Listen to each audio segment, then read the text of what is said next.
Today, the name Dior is a global symbol of extreme wealth, beauty, and untouchable luxury. But behind the billion-dollar empire is a hidden story of absolute tragedy. Before Christian Dior ever designed a single dress, he lost everything. He watched his family's massive fortune vanish overnight. He lost his home, he slept on the streets, he battled a deadly disease, and he was forced to sell simple drawings just to buy a piece of bread. How does a man who has hit absolute rock bottom build the greatest fashion house in human history? To understand the genius of Christian Dior, you have to understand the pain that built him.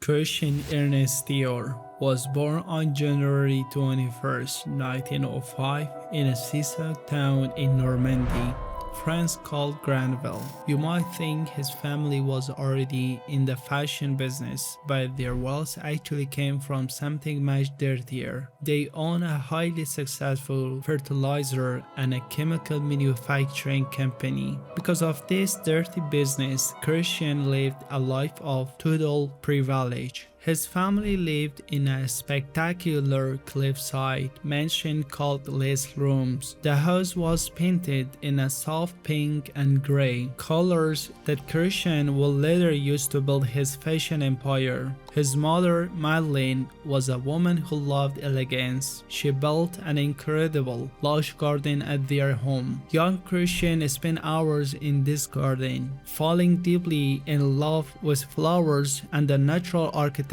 of plants. He had a brilliant creative mind, and his biggest dream was to become an architect. But his parents had a completely different plan. His wealthy family thought art and design were not serious jobs. They demanded that Christian go to school in Paris to study political science. They wanted him to become a respected high-level diplomat. Christian tried to follow their strict rules, but his heart belonged to the art world. Finally, in 1928, Christian rebelled. He convinced his father to give him the money to open a small art gallery in Paris. He was going to sell paintings by radical, controversial artists like Pablo Picasso and Salvador Dalí. His father agreed, but he gave Christian one very painful condition. His father was so embarrassed by the art gallery that he completely forbade Christian from putting the Dior family name above the front door. He thought the art business would bring shame to their respected,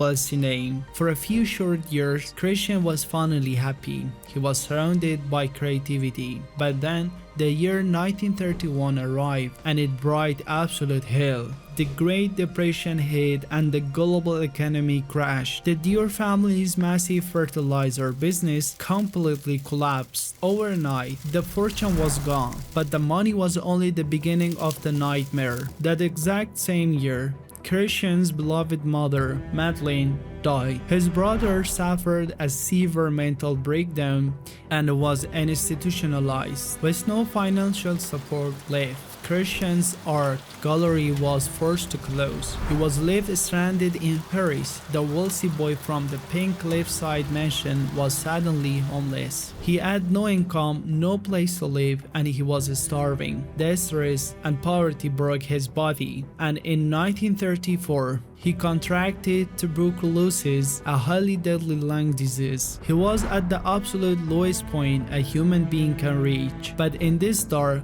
desperate moment, he picked up a pencil. He began to draw.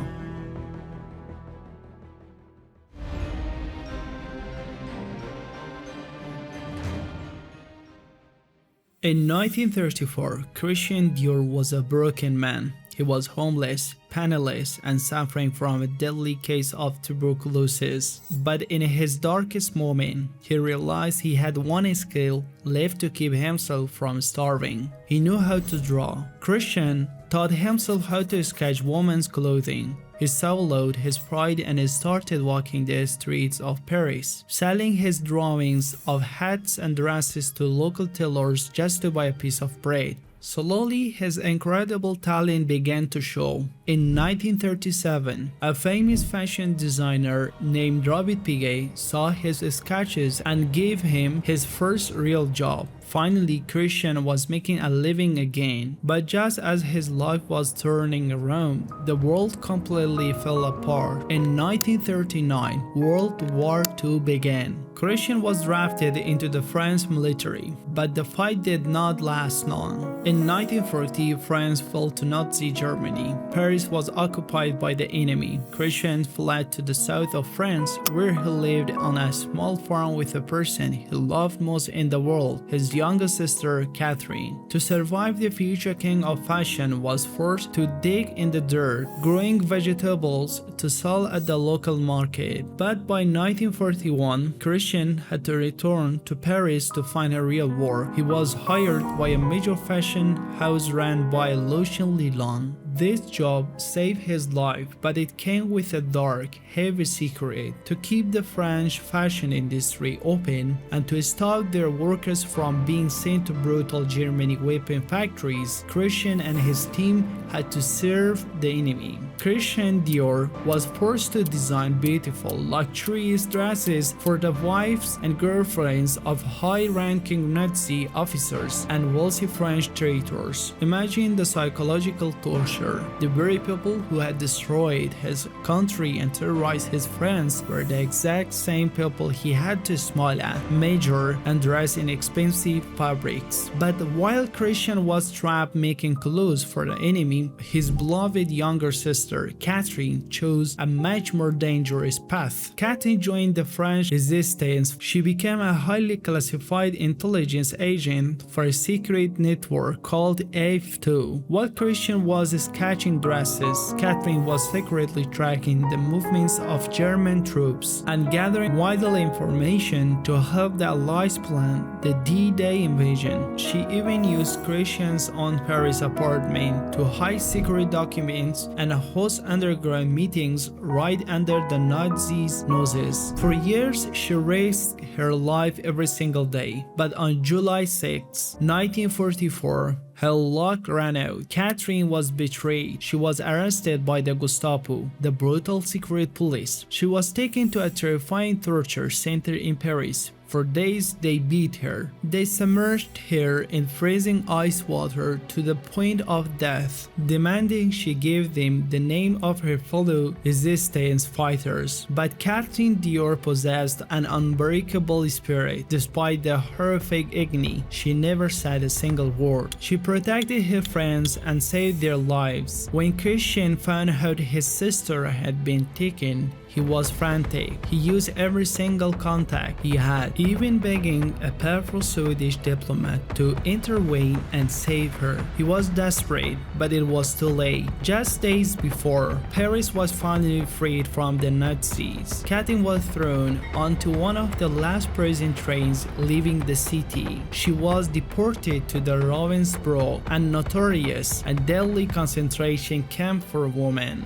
For a month, Christian Dior was left in absolute agony. He did not know if his little sister was dead or alive. He threw himself into his work just to stop himself from going completely insane. Finally, in May 1945, the war in Europe ended. Survivors began to return to Paris. Christian rushed to the train station to find his sister. When Catherine finally stepped off the train, the trauma of the concentration camps and forced death marches had broken her body. She was so emaciated, sick, and starved that Christian looked right at her and did not even recognize his own sister. He rushed her back to his apartment. He used his carefully saved food rations to cook her favorite meal, but the camps had damaged her so badly that she could not even eat it. Seeing the sister he loved so deeply destroyed by the ugliness of the world changed Christian Dior forever. He looked at the trauma and the grey, depressed streets of post-war Paris, and he made a silent vow. The world had seen enough of this and suffering. It was time to bring beauty back to the world.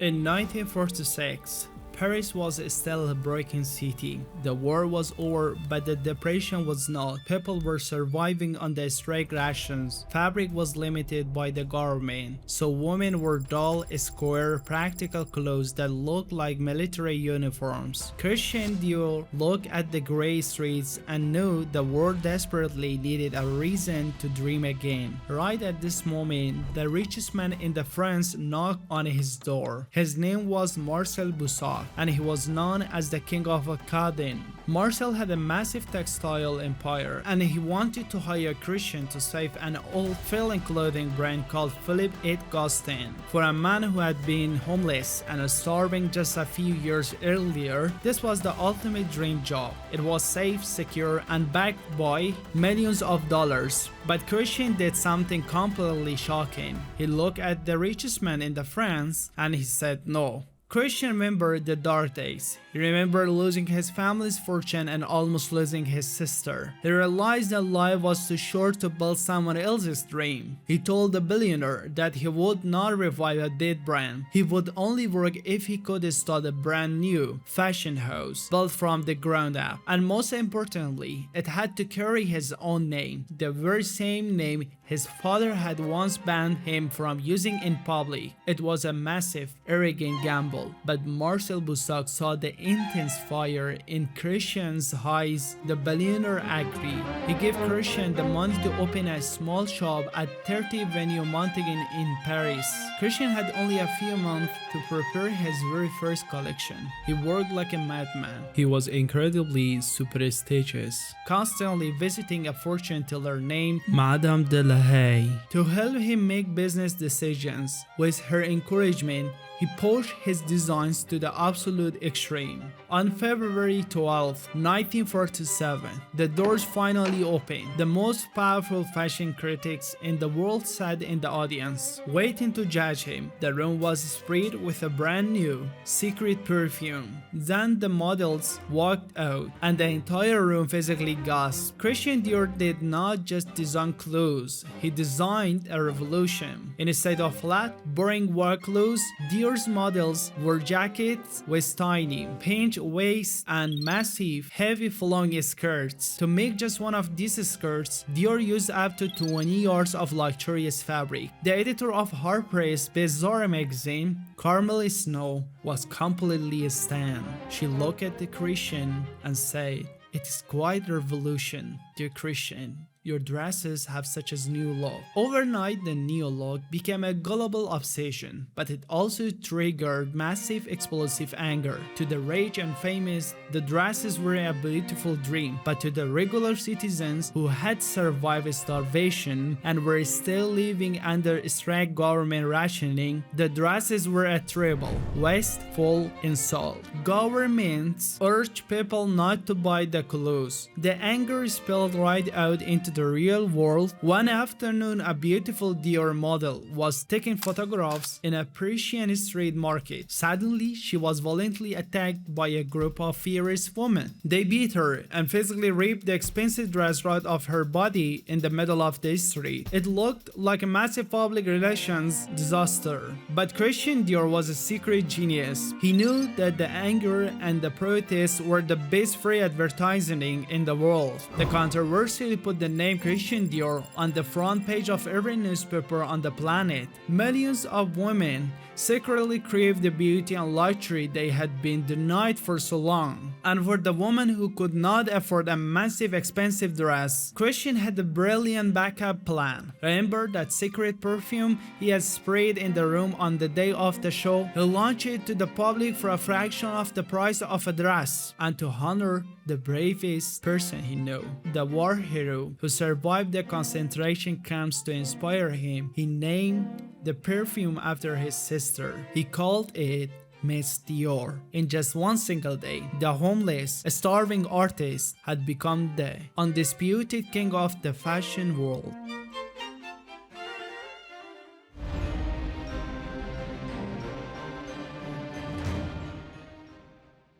Imagine getting everything you ever dreamed of only to realize that your dream is slowly killing you. After the explosive launch of the new look in 1947, Christian Dior was the most famous man in the world. He had brought joy back to Paris and built a massive profitable business. But fame and custom-made dresses were not enough to build a permanent empire. Christian was a brilliant artist, but he also had a genius business mind. He realized that to become a true global superpower, he had to conquer America. In 1948, he did something that shocked the snobby Persian fashion world. He opened a luxury, ready-to-wear fashion house right in the middle of New York City. He understood that wealthy American women loved his designs, but they did not always have the time to travel all the way to France for custom fittings. By burning the clothes to them, he unlocked a massive new stream of cash. But his greatest business move came next. It was a strategy called licensing. Christian realized that the name Dior was now worth more than the clothes themselves. So he started selling the legal right to print his name on luxury accessories. Suddenly, the Dior name was on ties, socks, furs, and handbags all over the world. All the traditional fashion designers were absolutely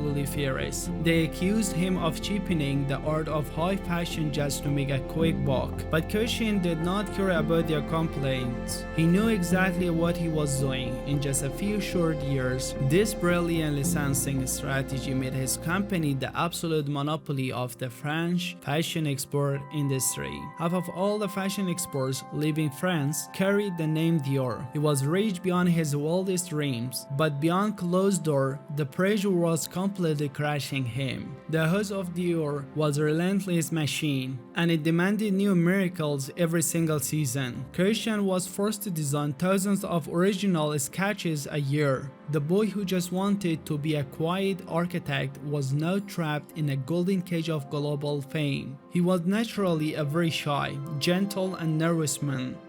He hated the cameras, he hated the crowds. He started referring to his public image as the other Christian, a demanding monster he had created that constantly needed to be fed. To cope with the overwhelming daily anxiety of running a global empire, he turned to food. He began to eat excessively, and his health rapidly declined. By 1957, Christian Dior was completely exhausted. He had survived extreme poverty, a deadly battle with tuberculosis, and the absolute horrors of the World War II. He had spent his entire life fighting to survive, and now the stress of his own massive success was finally breaking him. Hoping to find some peace and improve his failing health, Christian took a quiet vacation to a relaxing spa town in Montecchini, Italy. But the damage to his art was already done. On October 24, 1957, Christian Dior suffered a massive, fatal heart attack. He was just 52 years old. The news sent absolute shockwaves across the globe. It was completely unexpected. The emperor of fashion had suddenly dropped dead, leaving beyond a massive billion-dollar machine. His funeral in Paris was attended by over 2,500 people. Royalty, Hollywood movie stars, and powerful politicians came to pay their respects, but the most important person there was his sister, Catherine, the brave war hero who had inspired him to bring beauty back to a dark world, was there to say goodbye. She would go on to live alone, carefully protecting her brother's incredible legacy. When you look back at the life of Christian Dior, the numbers are almost impossible to believe. He only led his fashion house for 10 short years, but in that single decade, he achieved the impossible. He rescued his family name from total bankruptcy and turned it into the ultimate global symbol of luxury. He built a business model that every major fashion brand still uses today. And most importantly, he proved that even when you lose absolutely everything, you can always pick up a pencil, redraw your entire life. Thank you all for watching. Hope you enjoyed the video. Until then, I'll see you in the next one.